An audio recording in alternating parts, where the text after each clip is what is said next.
अरहंत सिद्ध सूर्य उपाध्याय साधु सर्व अर्थ के प्रकाशी मांगलिक उपकारी हैं। तिनको स्वरूप जान रागते हुई जो भक्ति काय को न माई स्तुति को उचारी है। धन्य धन्य तिन ही ते काज सब आज भय कर जोड़ बार बार वंदना हमारी है। मंगल कल्याण सुख ऐसो हम चाहते हैं, हो मेरी ऐसी दशा जैसी तुम धारी है। हो मेरी ऐसी दशा जैसी तुम धारी है। हो मेरी ऐसी दशा जैसी तुम धारी है। वितराग विज्ञान पाठमाला भाग 1 को आधार बनाकर कल तक हम यहाँ आत्मा और परमात्मा की चर्चा कर चुके हैं। आत्मा किसे कहते हैं, आत्मा का क्या स्वरूप है। हम सभी आत्मा ही तो हैं और परमात्मा बनने की पात्रता भी हमारे में है। हम आत्मा से परमात्मा कैसे बन सकते हैं, परमात्मा बनने की विधि क्या है, बहिरात्मा, अंतरात्मा और परमात्मा, इन तीनों के भेद क्या हैं, ये 3 भेद और इन तीनों की परिभाषा और इनका स्वरूप। बहिरात्मापन त्याग करने योग्य, अंतरात्मा होने योग्य और परमात्मा बन जाना। मैंने समझ लीजिए ये जैन धर्म का सार है। यदि कोई भी जीव परमात्मा बनना चाहता है, इसका मतलब उसने जैन धर्म को थोड़ा बहुत जाना है। किसके मुंह से निकलेंगे ऐसे वचन, परमात्मा परमात्मा? कौन परमात्मा, कौन बनना चाहता है परमात्मा? तो जिसने इस बात को समझा हो कि हमारा धर्म ऐसा है जो धर्म भक्त नहीं भगवान बनने की बात करता है, वो व्यक्ति ऐसी बात कर सकता है।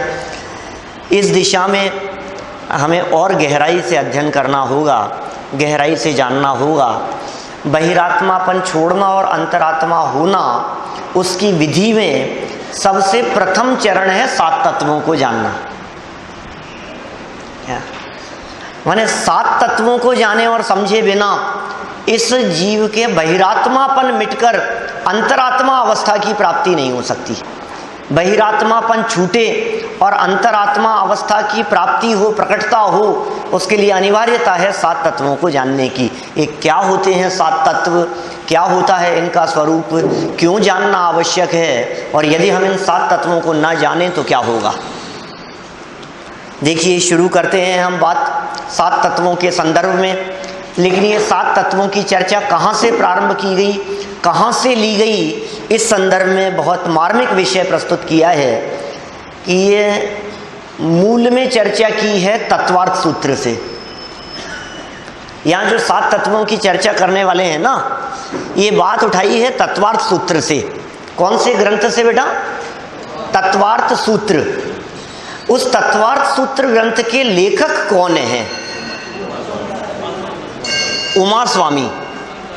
बहुत लोगों को नहीं पता है, नाम याद रखना, ग्रंथ का नाम भी याद रखना, आचार्य का नाम भी याद रखना, ठीक है ना। उन आचार्य का कुछ संक्षिप्त परिचय, वे आचार्य कौन थे? आचार्य उमा स्वामी। और तत्वार्थ सूत्र ग्रंथ कैसा ग्रंथ है, इसकी थोड़ी बहुत चर्चा यहाँ पाठ को प्रारंभ करने के पहले दी है। आचार्य गृध्द पिच्छ उमा स्वामी। गृध्द पिच्छ, गृध्द जानते हैं आप?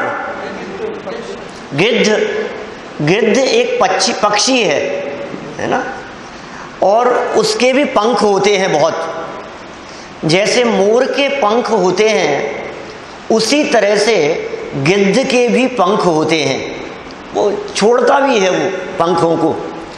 उमा स्वामी आचार्य, इन्हें गृध्द पिच्छ आचार्य के नाम से भी कहा जाता है, पुकारा जाता है। गिद्ध पिच्छ माने गिद्ध की पीछी से उन्होंने कुछ समय काम चलाया जंगल में। उनकी मयूर पीछी कहीं गिर गई, छूट गई, रह गई। तो जब पीछी छूट गई और रह गई तो उन्होंने कुछ समय के लिए गिद्ध के पंखों से उस पीछी का काम चलाया। सहज ही मिल गई, सहज उपलब्ध हो गई, इनके हाथ में आ गई, तो उससे अपना काम चलाया। इसलिए वे आचार्य गिद्ध पिच्छ आचार्य कहलाए। मूल नाम क्या है? उमा स्वामी। उमा स्वामी आचार्य को उमा स्वाति नाम से भी जाना जाता है। उमा स्वाति, उमा स्वामी और गिद्ध पिच्छ आचार्य। देखिए एक बहुत सुंदर श्लोक दिया है प्रारंभ में, तत्वार्थ सूत्र कर्तारम गिद्ध पिच्छोपलक्षितम वंदे गणेन्द्र संजात मुमा स्वामी मुनीश्वरम। क्या कहा? तत्वार्थ सूत्र कर्तारम, तत्वार्थ सूत्र को करने वाले, जिन्होंने तत्वार्थ सूत्र को किया है। और गिद्ध पिच्छ जिनका उपलक्षण है, वंदे वंदना करते हैं, गणेन्द्र संजात उमा स्वामी मुनीश्वरम, ऐसे उमा स्वामी मुनिराज जिनको गणेन्द्र भी, माने समूह के जो श्रेष्ठ लोग हैं वे भी, इंद्र आदि भी, जगत के श्रेष्ठ महापुरुष भी जिनके चरणों में झुकते हों, ऐसे उमा स्वामी को मैं वंदना करता हूँ। मैं भी उनको वंदना करता हूँ। कौन थे उमा स्वामी आचार्य? किसके पुत्र थे? इनके माता पिता का नाम क्या था? इनका फैमिली बैकग्राउंड कैसा था? कहाँ इनका जन्म हुआ था? कहाँ के रहने वाले थे?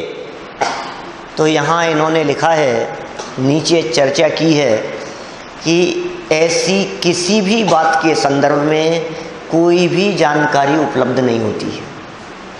लो, कौन से गांव के थे, कहाँ रहने वाले थे, माता पिता का नाम क्या था, कितनी उम्र थी, कुछ नहीं पता इनके बारे में। तो फिर ये इतने फेमस कैसे हो गए? तो पढ़ो लाइन, कम से कम लिखकर अधिक से अधिक प्रसिद्धि पाने वाले आचार्य गिद्ध पिच्छ उमा स्वामी के तत्वार्थ सूत्र से जैन समाज जितना अधिक परिचित है, उनके जीवन परिचय के संबंध में उतना ही अपरिचित है। कम से कम लिखकर, कितना कम लिखा? मुझे नहीं लगता इनसे कम किसी और दिगंबर आचार्य ने लिखा होगा। लिखने वालों की बात कर रहा हूं। ऐसे तो अनगिनती मुनिराज हुए हैं जिन्होंने कुछ भी नहीं लिखा। क्या? ऐसे अनगिनती वितरागी संत हुए हैं जिन्होंने जीवन में कुछ भी नहीं लिखा। लेकिन जिन्होंने लिखा और लिख करके भी इतना कम लिखा कि इनसे कम किसी ने नहीं लिखा। बोले कितना लिखा इन्होंने, ये बताओ? मुश्किल से 5 पेज। कितना? ऐसा 5-7 ग्रंथ तो लिखे होंगे। मुनिराज थे, आचार्य थे, इतना तो उन्होंने कुछ ग्रंथ तो 5-7 ग्रंथ तो। अरे क्या बात कर रहे हो? 5-7 ग्रंथ? ग्रंथ कहते ही हमारे को मोटे मोटे दिखने लगते हैं। ग्रंथ कहते हमारे को लिखता है 500-700 पेज। 200-500 पेज का तो ग्रंथ होगा ही साहब। कोई ग्रंथ है तो इतना भी नहीं होगा क्या? लेकिन उमा स्वामी आचार्य की रचना, उमा स्वामी आचार्य का ग्रंथ, जिसे हम ग्रंथ कह करके पुकार रहे हैं, ये ग्रंथ महज 5 पेज की रचना है। ओनली 5 पेज, 5 पन्ने मान लो। क्या? इससे ज्यादा बड़ी रचना नहीं है। इतना कम लिखा उन्होंने, इतने फेमस हो गए। हाँ, क्योंकि उन्होंने जो लिखा था वो कुछ अद्भुत था। उसे तत्वार्थ सूत्र के नाम से जाना जाता है। क्या? तत्वार्थ सूत्र से सब परिचित हैं। आज जैन परंपरा में ऐसे कौन होंगे जो तत्वार्थ सूत्र से परिचित ना हो? तत्वार्थ सूत्र, जिसे बोलचाल की भाषा में पुराने लोग सूत्र जी कह करके पुकारा करते थे। आज भी जिन मंदिरों में तत्वार्थ सूत्र के लिए प्रतिदिन अर्घ चढ़ाने वाले हजारों लाखों लोग मिलेंगे। क्या? जैन मंदिरों में जो तत्वार्थ सूत्र के लिए अर्घ समर्पित करते हैं। लेकिन मैं ये कहना चाहता हूं, तत्वार्थ सूत्र के लिए अर्घ नहीं, अर्थ की जरूरत है। अर्घ की नहीं, अर्थ की जरूरत है। अर्थ समझ करके यदि इसका पाठ किया जाए, यदि तत्वार्थ सूत्र ग्रंथ को बोला जाए, तत्वार्थ सूत्र ग्रंथ को पढ़ा जाए, तो मैंने कुछ दिन पहले भी कहा था, एक उपवास का फल मिलता है। बहुत प्राचीन श्लोक है जिसमें तत्वार्थ सूत्र के पाठ करने वालों के लिए एक उपवास के फल की बात कही है। हमने तो ऐसी भी परंपरा देखी है समाज में कि उपवास करने वाले ने तत्वार्थ सूत्र का पाठ नहीं किया तो उसका उपवास ही अधूरा है। क्या कहा? आपने उपवास किया क्या? माने 36 घंटे कुछ नहीं खाया, 24 नहीं, 36 घंटे। पहले दिन रात को भी नहीं खाएगा, आगे वाले रात को भी नहीं खाएगा, तो 36 घंटे कुछ नहीं खाया क्या? और किया क्या कि दिन भर इधर उधर काम में उलझा रहा, तो कहते हैं इसको उपवास नहीं कहते। तो उपवास कब कहलाएगा? जब आप 36 घंटे कुछ न खाकर तत्वार्थ सूत्र का पाठ करो तो उपवास कहलाएगा। ऐसी बातें हमने समाज में लोगों से सुनी हैं, देखी हैं। हमारे घर में भी हमारे दादी जी वगैरह से ऐसा देखा है, और आज भी मैं देखता हूँ। अष्टमी चतुर्दशी के दिन जो है ना, भक्तामर के पाठ की परंपरा है अभी भी। एकासन करने वाले, उपवास करने वाले, वो सब ऐसा करते हैं। कितना कम लिखा, ऐसा क्या था? देखो आप, कितनी प्रसिद्धि है उस तत्वार्थ सूत्र की, कितनी प्रसिद्धि है। मैं क्या कह सकता हूँ उसके बारे में? इस तत्वार्थ सूत्र ग्रंथ, सुनना बेटा, इस तत्वार्थ सूत्र ग्रंथ को समग्र जैन परंपरा मानती है। एकमात्र ग्रंथ है तत्वार्थ सूत्र ग्रंथ, जिसको दिगंबर जैन, श्वेतांबर, स्थानकवासी, तेरापंथी, क्या मतलब जैनियों की जो 4 संप्रदाय कहलाते हैं, मुख्य में 2, दिगंबर श्वेतांबर, सभी प्रकार के संप्रदायों के माध्यम से जिसे समान महत्व दिया जाता हो वो ग्रंथ है ये। आज यदि दिगंबर और श्वेतांबर दोनों ही संप्रदायों में कोई चीज कॉमन है, कोई ग्रंथ यदि कॉमन है, तो उस ग्रंथ का नाम है तत्वार्थ सूत्र। याद रहेगा साहब, कैसा ग्रंथ है ये तत्वार्थ सूत्र ग्रंथ? सब में कॉमन है, सब मानते हैं इसको, सब स्वीकार करते हैं। तत्वार्थ सूत्र को तो मानते हैं, लेकिन तत्वार्थ सूत्र की नहीं मानते। क्या? हमारा ग्रंथ है, हमारा ग्रंथ है, हम मानते हैं इसको, हम मानते हैं। क्या मानते हो आप उसका अर्थ समझो, आप उसका मर्म समझो। क्या विषय वस्तु है ऐसी? देखो इनके बारे में क्या मिलता है। एक बात तो कह दी, इनकी जीवन परिचय के संबंध में अपरिचित हैं हम, इनके लाइफ के बारे में हमारे को कोई भी परिचय नहीं है। फिर भी ये कुंद कुंदाचार्य के पट्ट शिष्य थे, प्रमुख शिष्य थे।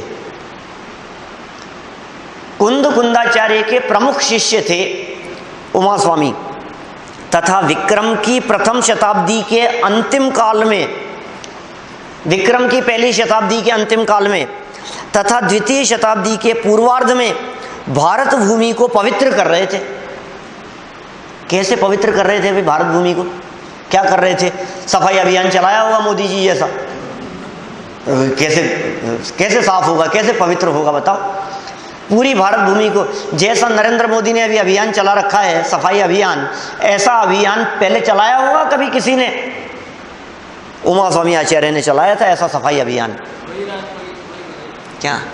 बहिरात्मापन की सफाई, मिथ्यात्व का सफाया, काम क्रोध आदि कषायों का सफाया।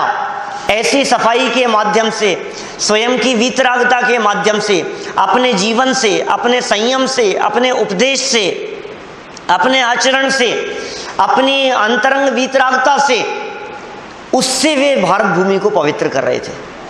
क्या? उससे पवित्र हो रही थी ये भारत भूमि। आचार्य गृध्द पिच्छ उमा स्वामी उन गौरवशाली आचार्यों में हैं जिन्हें समग्र आचार्य परंपरा में पूर्ण प्रामाणिकता और सम्मान प्राप्त है।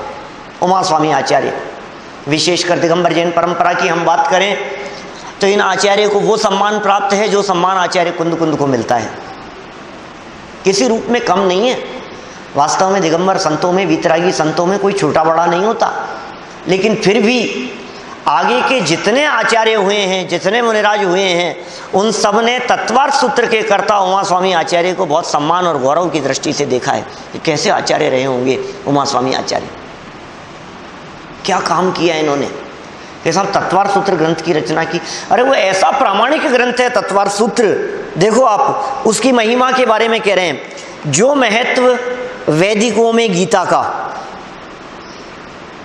ईसाइयों में बाइबल का और मुसलमानों में कुरान का माना जाता है,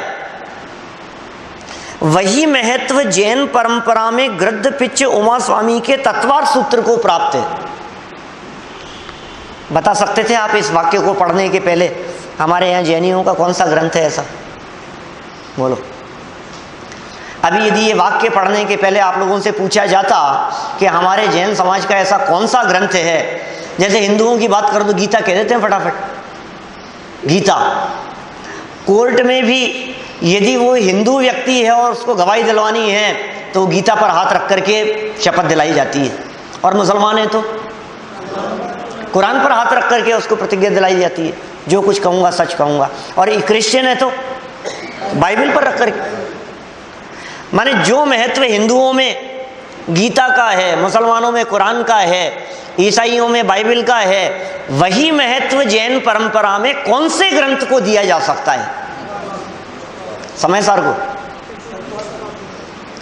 गोमट सार को, षटखंडागम तो साहब गजब है साहब, पहला ग्रंथ है अपना षटखंडागम को, नहीं तत्वार्थ सूत्र को। क्या बात कर रहे हो, ऐसा क्या है इस तत्वार्थ सूत्र में? हम ये कह रहे हैं क्या नहीं है तत्वार्थ सूत्र में, वो बताओ। क्या सब कुछ है इसमें। जिनागम के ऐसे कोई विषय नहीं है जो विषय इस तत्वार्थ सूत्र में उपलब्ध ना हो सके, सब कुछ है। ध्यान की चर्चा है, कर्म की चर्चा है, जैन सिद्धांतों की चर्चा है, वस्तु स्वरूप की चर्चा है, द्रव्य गुण पर्याय की चर्चा है, 7 तत्वों की चर्चा है, कर्मकांड की चर्चा है, आचरण की चर्चा है, अणुव्रतों की चर्चा है, महाव्रत की चर्चा है, पुण्य पाप आदि की चर्चा है, 3 लोक की चर्चा है, स्वर्ग नरक वगैरह की चर्चा है, सब कुछ है इसमें। आप नाम लो, आपको सारी बातें मिलेगी। बोलो कि साहब कहानियां नहीं है क्या? आप नाम लो, आपको सब कुछ मिलेगा इसमें। ये तत्वार्थ सूत्र ऐसा ग्रंथ है, और तत्वार्थ सूत्र की टीकाएं देखेंगे तो और विस्तार है कि साहब 5-7 पेज में ऐसा क्या भर दिया इन्होंने जो सब कुछ आ गया।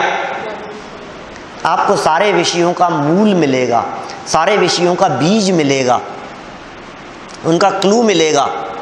क्या जो भी जिनागम के प्रकरण हैं वे सारे जिनागम के प्रकरण यहीं से निकलते हैं, और यही कारण है कि ये 5-7 पेज की प्रति 500-700 से ज़्यादा व्याख्याकारों द्वारा टीका की जा चुकी है। 5-7 पेज पर मात्र 5 से 7 पेज की रचना। सूत्र हैं इसमें कुल 357। कितने सूत्र हैं तत्वार्थ सूत्र में?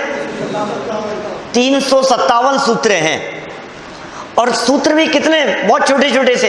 ऐसा लगता होगा 357 सूत्र हैं तो 357 लाइनें तो होगी, क्यों साहब? 357 सूत्र हैं तो इतनी लाइनें तो होगी, एक सूत्र के लिए एक लाइन तो होगी।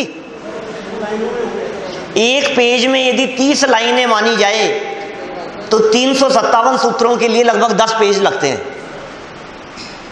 एक पेज में जो अपना रजिस्टर का पेज होता है, यदि अपन 30 लाइन माने एक पेज में तो 357 सूत्रों के लिए लगभग कितने पेज लगेंगे?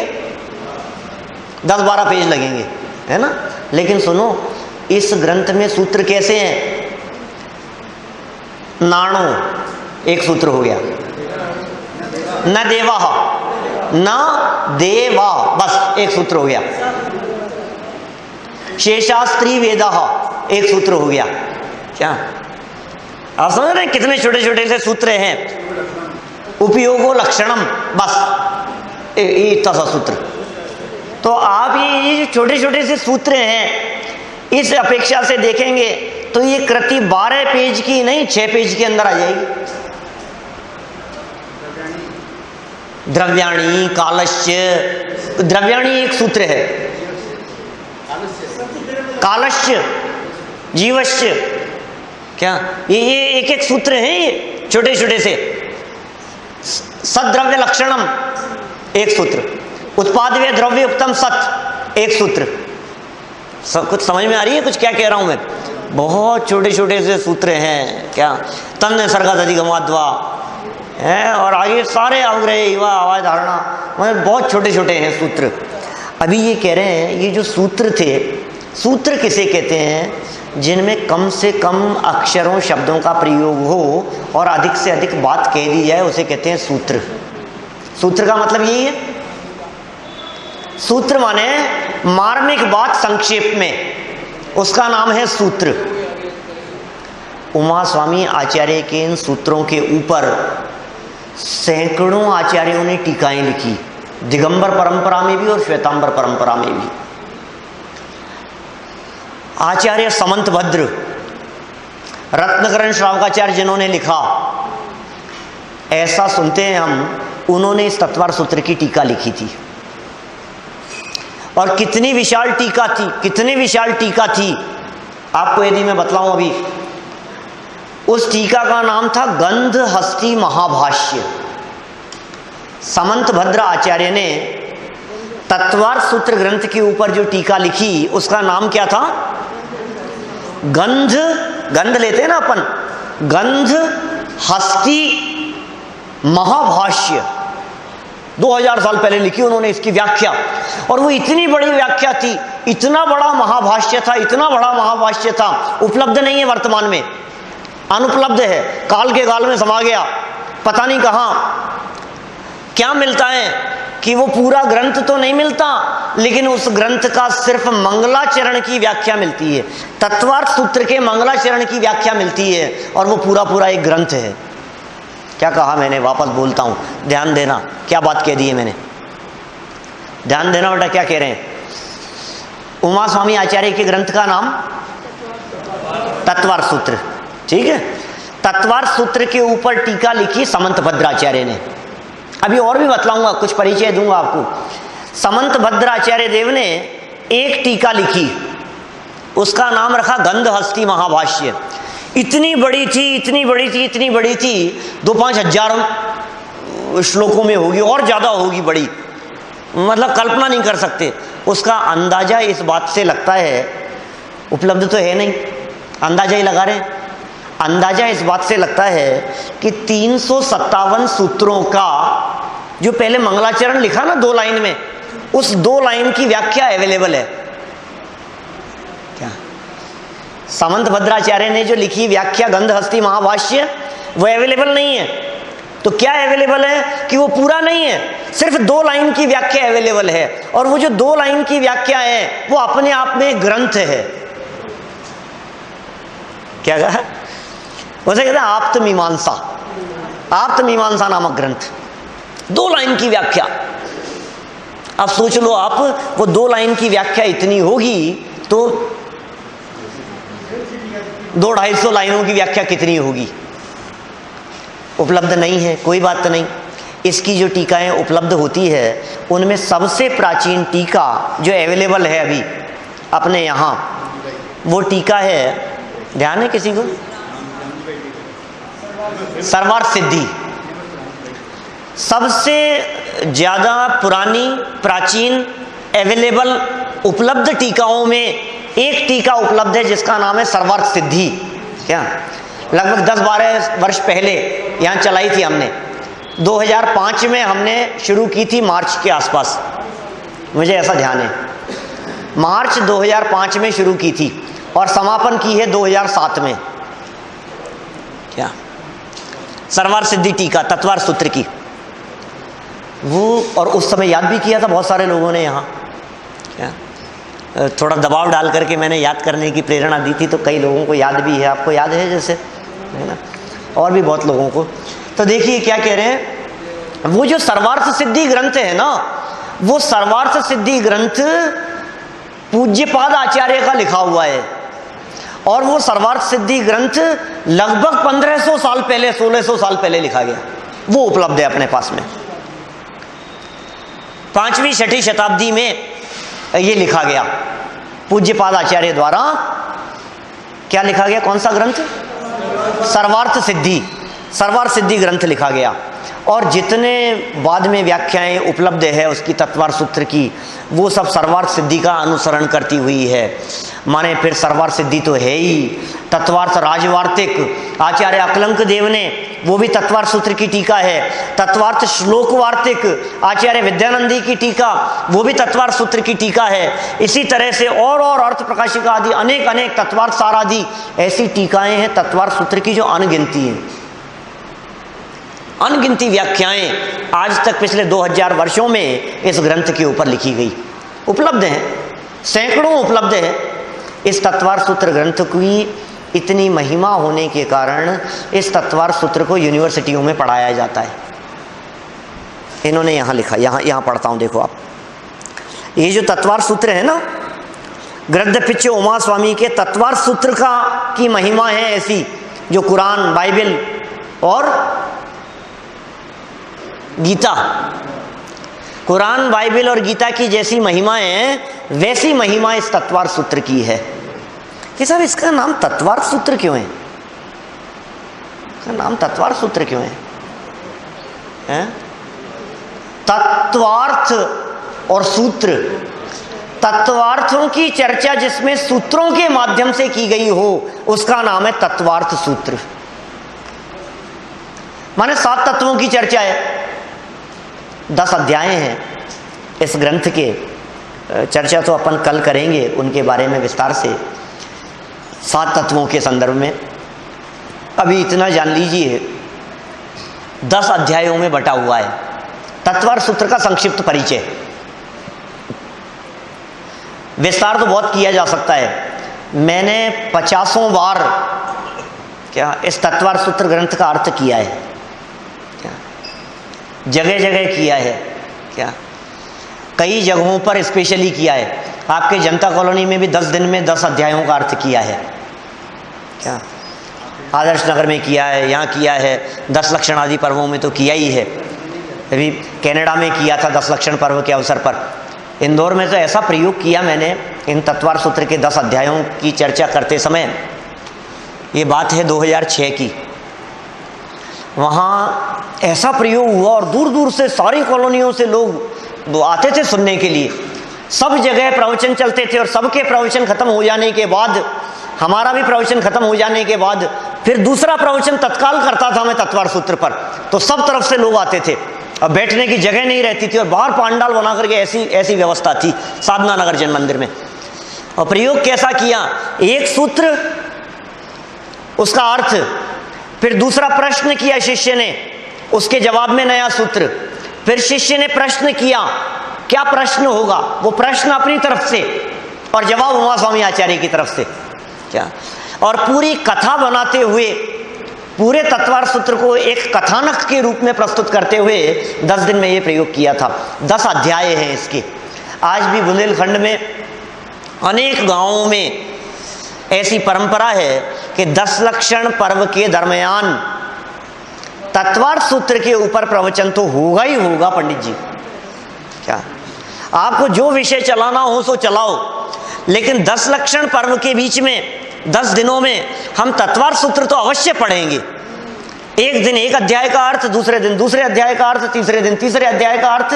10 अध्याय हैं, 10 दिनों में 10 अध्याय का अर्थ। ऐसी परंपरा है सब गांव-गांव में। क्या कई जगहों पर जहां हम गए हैं वहां अनिवार्य रूप से हमने कहा हम तो अभ्यस्त हैं इसके तत्वार्थ सूत्र के, हमें कहाँ बाधा है। बहुत सुंदर चर्चा। इसका नाम तत्वार्थ सूत्र क्यों है? क्योंकि तत्वों की चर्चा है। ध्यान रखना, क्या याद रखना है? तत्वों की चर्चा है। 7 तत्वों की चर्चा है 10 अध्यायों में। 7 तत्व की चर्चा है। पहला अध्याय, दूसरा, 10 को बांट रहा हूं साहब, 10 अध्यायों को 7 तत्वों में बांट रहा हूं। पहला, दूसरा, तीसरा, चौथा, 4 अध्याय जीव तत्व का वर्णन करने वाला। क्या विकास जी ध्यान रखना, पहला, दूसरा, तीसरा, चौथा, 4 अध्याय किसका वर्णन? जीव तत्व का वर्णन। 5वां अध्याय अजीव तत्व का वर्णन। क्या कहा? 4 अध्याय जीव तत्व का, 5वां अध्याय अजीव तत्व का, 6ठा और 7वां अध्याय आश्रम तत्व का। आश्रम अभी नाम नहीं सुना अभी बहुत लोगों ने। आश्रम अभी आएगी चर्चा, अपन करेंगे बात। 6ठा और 7वां अध्याय आश्रम तत्व का। 8वां अध्याय बंध तत्व का वर्णन करने वाला। 9वां अध्याय संवर और निर्जरा तत्व का वर्णन करने वाला। और 10वां अध्याय मोक्ष तत्व का वर्णन करने वाला। इस तरह से 10 अध्यायों में 7 तत्वों की चर्चा है और उनकी चर्चा करते हुए, उनका विस्तार करते हुए सारे प्रकरण गर्भित कर लिए गए हैं। महत्वपूर्ण प्रकरण सब आ गए हैं इसमें। कर्मों की चर्चा, कर्मों के नाम, भेद प्रभेद, ज्ञानावरणी, दर्शनावरणी, सब है इसमें। देखो आप, इसका दूसरा नाम मोक्ष शास्त्र भी है। इस ग्रंथ का दूसरा नाम मोक्ष शास्त्र भी है। यह संस्कृत भाषा का सर्वप्रथम जैन ग्रंथ है। क्या? हाँ, 2000 साल पुराना है। सबसे पहला जैन ग्रंथ, सूत्रबद्ध जैन ग्रंथ, जैन परंपरा का फर्स्ट ग्रंथ। क्या नाम? तत्वार्थ सूत्र। उस ग्रंथ का नाम क्या है जो जैनियों का पहला ग्रंथ है? संस्कृत भाषा का सूत्रबद्ध तत्वार्थ सूत्र। दिगंबर जैन परंपरा का पहला ग्रंथ कौन सा है? बस हो गई गड़बड़। पहला ग्रंथ कौन सा है जैन परंपरा का? दिगंबर जैन परंपरा के इतिहास में पहला ग्रंथ षटखंडागम। षटखंडागम भूल गए क्या? पहला ग्रंथ सबसे पहले लिखा गया कब पूरा हुआ था? ज्येष्ठ शुक्ल पंचमी के दिन। षटखंडागम जो पहला ग्रंथ है ना अपने दिगंबर जैन परंपरा का, षटखंडागम, वो जिस दिन लिख करके पूरा हुआ वो दिन था जेठ माह की शुक्ल पंचमी का दिन। इसलिए वो दिन श्रुत पंचमी के रूप में मनाया जाता है। जैनियों का पर्व है श्रुत पंचमी। अभी आएगी जेठ महीने में। क्या श्रुत पंचमी पर्व क्यों मनाते हैं? श्रुत पंचमी हमारे दिगंबर जैन परंपरा का पहला ग्रंथ जो सबसे पहले लिखा गया वो उस दिन पूर्ण हुआ था। चलो ये बात तो समझ में आ गई। अच्छा ये बताओ हमारे को, ये तो पहला ग्रंथ है तो फिर इसको पहला क्यों कह रहे हैं? संस्कृत का सूत्रबद्ध पहला ग्रंथ है। षटखंडागम है वो अलग है, वो प्राकृत में है, ये संस्कृत में है। पहला ग्रंथ है, सूत्रबद्ध है, ठीक है, संस्कृत भाषा में लिखा गया। इसका दूसरा नाम क्या है? मोक्ष शास्त्र। मोक्ष शास्त्र क्यों कहते हैं भाई? तत्वार्थ सूत्र तो समझ में आ गया, 7 तत्वों का वर्णन है इसलिए तत्वार्थ कहते हैं इसको।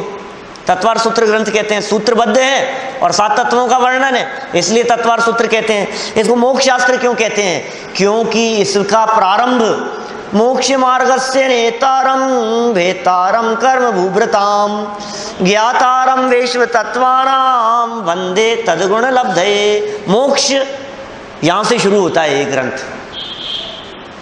क्या मोक्ष तक पहुंचाता है ये ग्रंथ। मोक्ष मार्ग से शुरू होता है और मोक्ष तक पहुंचाता है, इसलिए इस शास्त्र का नाम मोक्ष शास्त्र।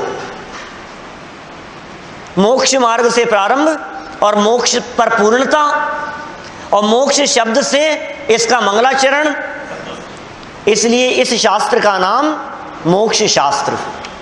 ठीक है, संस्कृत भाषा का सर्वप्रथम जैन ग्रंथ है। यह ग्रंथराज जैन समाज द्वारा संचालित सभी परीक्षा बोर्डों के पाठ्यक्रमों में निर्धारित है। जितने भी परीक्षा बोर्ड हैं जैन समाज के, जहाँ से परीक्षाएं चलती है, धार्मिक परीक्षाएं जहाँ जहाँ से होती है, उन सब के पाठ्यक्रमों में ये तत्वार्थ सूत्र पढ़ा जाता है, पढ़ाया जाता है और सारे भारतवर्ष के जैन विद्यालयों में पढ़ाया जाता है। सारे जैन विद्यालयों में पढ़ाया जाता है। प्रस्तुत अंश तत्वार्थ सूत्र के आधार पर लिखा गया है। ये जो ग्रंथ है तत्वार्थ सूत्र ग्रंथ, इसके संदर्भ में थोड़ी बहुत चर्चा हमने यहाँ की है। सैकड़ों टीकाएं, सैकड़ों दिगंबर संत श्वेतांबर आचार्यों ने भी और वर्तमान तक जो कोई भी विद्वान थोड़ा बहुत भी विद्वत्ता लिए हुए होगा और कोई ग्रंथ लिखने लगेगा तो उसे लगेगा तत्वार सूत्र की व्याख्या की जाए। ऐसा ग्रंथ है। 2000 वर्षों में सैकड़ों टीकाएं जिस ग्रंथ के ऊपर लिखी गई हो, 7 तत्वों का वर्णन जिस ग्रंथ में हो और 7 तत्वों की चर्चा हमें करनी हो तो वो ग्रंथ हमें याद नहीं आए, ऐसा कैसे हो सकता है। इस पाठ की पूरी चर्चा, 7 तत्वों की चर्चा, उसका आधार है उमा स्वामी आचार्य का यह तत्वार सूत्र ग्रंथ। इन 7 तत्वों की चर्चा कल से हम प्रारंभ करेंगे। अभी की बात को मैं थोड़ा यहीं विराम देता हूँ। शेष